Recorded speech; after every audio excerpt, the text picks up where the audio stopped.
Hi, welcome back to another um quick message. All right, hope you guys are having a great Friday. Well, it's Thursday at the time that I'm recording this, but it will be uploaded probably not until tomorrow. So happy Friday the 13th, everyone. Something keep okay. Happy Friday the 13th. Um Friday the 13th, not to hmm. So it's funny because the message that I've been meaning to come on here, I've been getting all week references to this message in regards to when the universe is showing you signs, when you start seeing themes recurring throughout your life, take heed to those, okay? I don't know if I mentioned this in another message or not. I don't think I did, but when the universe, God, most high, your higher self, or E, all of the above, you're seeing these signs for a reason. You're tuning into these signs for a reason. And it's possible these signs can be signing and you're not noticing them. Okay? So to notice these signs and be aware of them is one thing. But to actually take heed to them and do something about them, that's a totally different thing. It's like you're observing them to a new level. Okay? Because now you're witnessing the signs. The signs, synchronicities, coincidences, the messages, when you're seeing these themes that are repeating,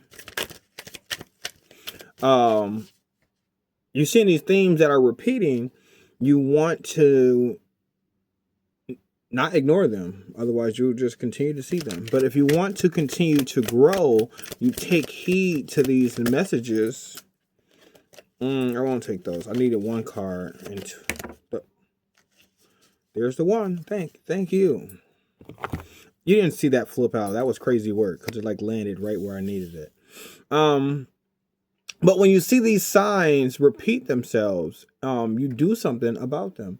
Otherwise, they're just going to keep on repeating, and you have to. A lot of times they don't stop until you do something about them or until the next time they come back around. So it's funny because I was telling this to someone, right? A friend of mine. I was just saying this, when the universe, shows you, you take heed when it's showing you these signs and synchronicities. I'm explaining that to someone. Then, as an example of what I'm saying, I bring up a conversation that I had with someone else, and that person said when they go to a certain meeting, and they're talking about the same topic at every meeting they go to, and that's a sign that the universe is trying to tell you something, because every meeting that they go to, it's the same topic. And I use that as an example of what I'm talking about to the friend. So now me bringing it up to the friend is one. Me referencing the other conversation is twice. Then I go to another meeting and someone else brings up that every time she goes to a meeting, it's this similar topic. So this is 3 times that this is referencing. So it's the fact of when the universe is showing you something, it's showing you for a reason. Now, at any point, I could ignore this message. The other guy who was telling me about it could ignore this message. The lady who was talking about it can ignore this message. But the fact that they're noticing that makes you more aware. Okay. And of course, I want to tie this into the blue twin flame journey. Those coincidences that it's your blue twin flame speaking to you, because your blue twin flame, you're the observer, and it's your we all know we're made up of masculine and feminine energy. And when your masculine and feminine energy are doing the cosmic dance, your thoughts are your masculine energy. Your what you conceive, everything in here, everything out here is your feminine energy. Your body isn't just your physical body. So you're the observer of both your inner dialogue, outer dialogue, your internal, your external, your mind, your body. You're the soul observing this. And what you're observing, the inside and outside, what makes sense, what the coincidences, the synchronicities is your blue twin flame communicating through your masculine and feminine energies. Okay, so your blue twin flame, it's your twin. It's the opposite observer. If you're the observer, it's what's being observed. It's like a stream of consciousness that floats between your masculine and feminine energies that you're observing. When you think of something and then you see that same thought out in your physical, you think of a question and then the answer is revealed. That's the dance between your masculine and feminine energies. But not every thought reflects the outside, and not everything in your outside reflects your thoughts. But the things that are linked because it's your blue twin flame. Now, with that being said, let's pull some cards. My own energy. We're just talking about this. I love being there for friends and family while staying true to myself. I don't let other energy or moods affect my own. To help a friend in a hole, I don't need to jump in the hole with them. Simply reach out a hand. It is up to them to do the rest. Now, in regards to what I'm being led to share, in regards to the universe showing you repeated signs, and when you see your own repeated signs, just remember to take heed. In addition to that, what I'm being led to share is the fact of, like, keep in mind that when you're on this blue twin flame journey, or if you're not, I feel like those of you watching me are, on a similar path. You start to realize that your inner dialogue reflects your outer dialogue, which is what this blue twin flame journey is all about. It's becoming consciously aware of your masculine and feminine energies, and you start seeing that what your thoughts reflect your outer world, this exterior. And when that happens, when you notice that, you start seeing evidence of it. And it's up to you to know what's your thoughts and what's not. What your thoughts being reflected doesn't make it true, but it makes it true to you if you choose to let those thoughts run amok. So let's just say I'm feeling insecure about something. If I'm not aware of the insecurity, and it's not that I'm not aware of it, it's like, because while on this journey, you start being aware of your insecurities, so you know when you're being insecure. But let's just say for those who are not aware of this, you start seeing evidence of it. So let's just say I don't trust in someone. Okay. Let's say God brought someone into your life. Your higher self brought someone into your life. Your twin flame, your blue twin flame brought someone into your life. All of the above brought someone into your life. And they're there for a reason. And let's just say based off of prior friends or exes or prior situations in your life, you don't trust this person. Now, this person has done nothing to you not to trust them. But let's just say you don't trust them based off of prior examples, old things, then everything that this person does, you're going to take as, or you're going to start seeing evidence in your world that this person is untrustworthy, even though they have done nothing to not trust you or for you not to trust them. But you're going to start seeing evidence of that. Doesn't make it true. It just means you're seeing evidence of it because your mind reflects your outer world. So when you know that's an insecurity of yours and you're aware of this, you can say, hey, even though this evidence tells me that this person is untrustworthy based off of past experiences, because I'm on this blue twin flame journey, I understand, overstand.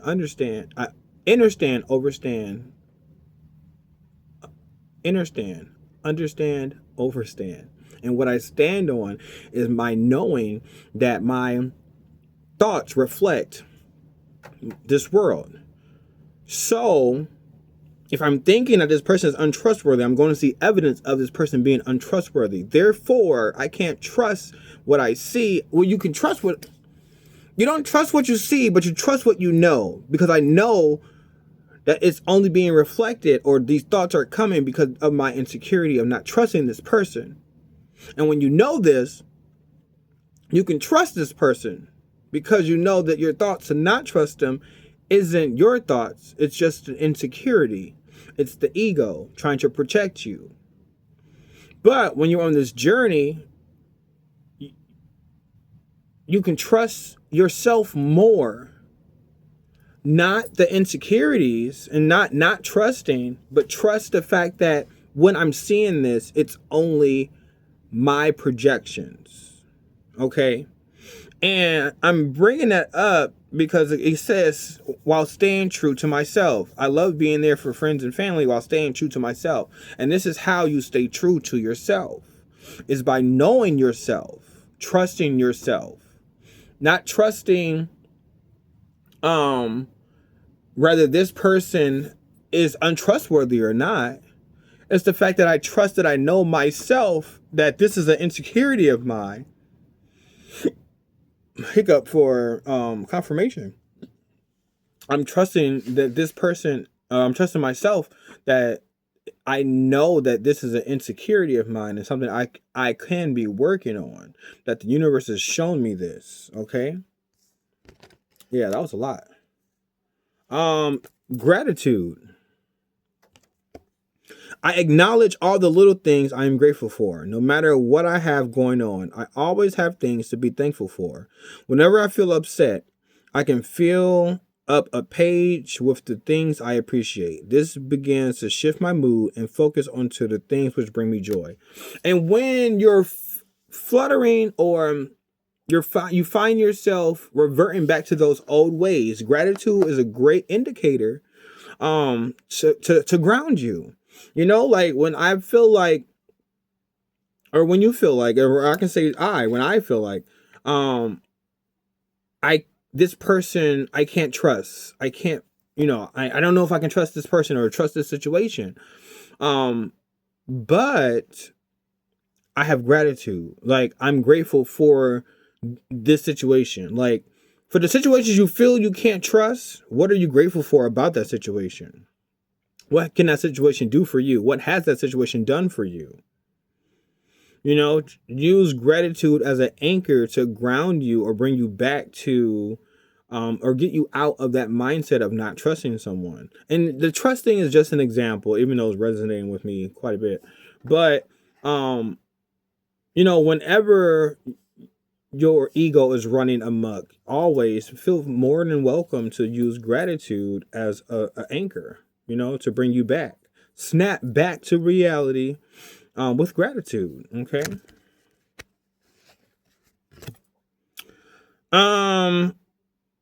Food. What I eat fuels me. I eat the best foods accessible to me. I fuse my food with love and gratitude before eating. Visualizing nutrients I am consuming and the love that went into growing and preparing this food. Now, this is something I definitely need to work on, saying gratitude before I eat. Speaking of gratitude, let's just give thanks right now to E, all the above. You can feel A to D of whatever you want, okay? So thank you. But not just thank you, like in a plate of vegetables, chicken, beef, or burger. Let's say a burger, okay? Hypothetically speaking, it can be a vegan burger, but there's a bun, lettuce, tomato, meat, cheese, ketchup, mustard, onion. It's like all of that. Like, think of what had to be grown. Like, a whole cow had to have lived and died for you to have that burger. A head of lettuce, a vine of a tomato, or tomato on a vine. A whole onion had to be grown and sliced. So it's always good to be grateful and have gratitude for the food you have because of what had to go into it just for you to eat it. And we don't think about it like that too much. I don't, anyway. I can't speak for everyone, but I'm sharing it for a reason. It got drawn for a reason. Whew. Excuse me. Yawn for confirmation. So yeah, that's definitely something I need to work on. You know what? Comment in the comments if you're watching this. What can you be more grateful for? And lastly, the card that jumped out. Up and out. That's so funny. Because it jumped out. Whew. And it's still jumping. To heal the parts of me that feel hurt, I must feel every emotion. It has come up to come out. I don't try to push my feelings away. I sit with them and feel them as I release them. And that ties back to what I was saying earlier. So that is a great card to end this message with, because those is there for a reason. Now, if you're feeling insecure about someone or something or untrustworthy, because you can identify it, you can now feel that emotion. I understand why I'm feeling this way. John for confirmation. And then understand why. And then you can eventually let it go, because when you're on this journey or you feel connected with source, with God, with E, all the above, you no longer need to carry the burdens of, these negative feelings, the insecurities. Your ego can take a break. Because you're now moving into a point where